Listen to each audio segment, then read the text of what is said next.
So hi guys, welcome welcome welcome back to another video. कौन तो कैसा आप लोग। तो कल के हम फटाफट से रिवीजन करते हैं। कल हमने पढ़ा था अबाउट मेनली एंगेजमेंट का मतलब उसके दो पोर्टल कैटेगरीज होती है। First is assurance engagement, second one is other related services. Other related services मतलब कंसोलिडेशन वाला, जो दो कंपनीज मर्ज होती है तो उनके फाइनेंशियल स्टेटमेंट भी मर्ज होते हैं अलग अलग, उसको एक फाइनेंशियल स्टेटमेंट बनाया जाता है, डेट इज कंसोलिडेशन। तो वो काम ऑडिटर का होता है। फर्स्ट हमने पढ़ा था एश्योरेंस एंगेजमेंट, जहां पर ऑडिटर एश्योरेंस देता है यानी कि अपना ओपिनियन बेस करता है। अदर रिलेटेड सर्विसेज में ओपिनियन नहीं होता है, सिर्फ वो रिपोर्ट देता है। एश्योरेंस एंगेजमेंट में ऑडिटर अपना ओपिनियन देगा।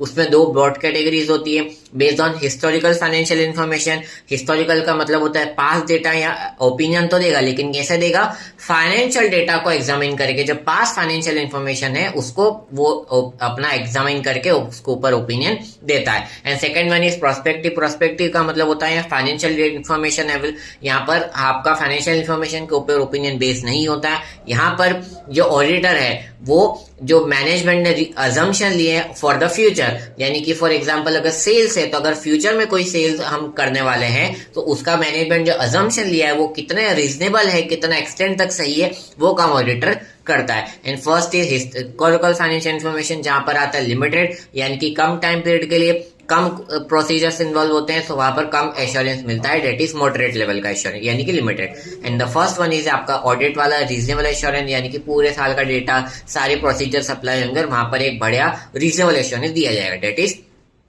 आपका ऑडिट ओनली, करेक्ट। तो आप अभी पढ़ने वाले about meaning of assurance engagement. तो let's start without wasting any time. Types हमने पढ़ ली, अब मीनिंग को समझते हैं। देखो बेटा, अगर मैं आपको बोलूं कि यार जो एश्योरेंस एंगेजमेंट में अपन ऑडिटर नहीं बोलते, यहाँ पर उसको बोलते हैं प्रैक्टिशनर। क्या बोलते हैं बेटा? प्रैक्टिशनर।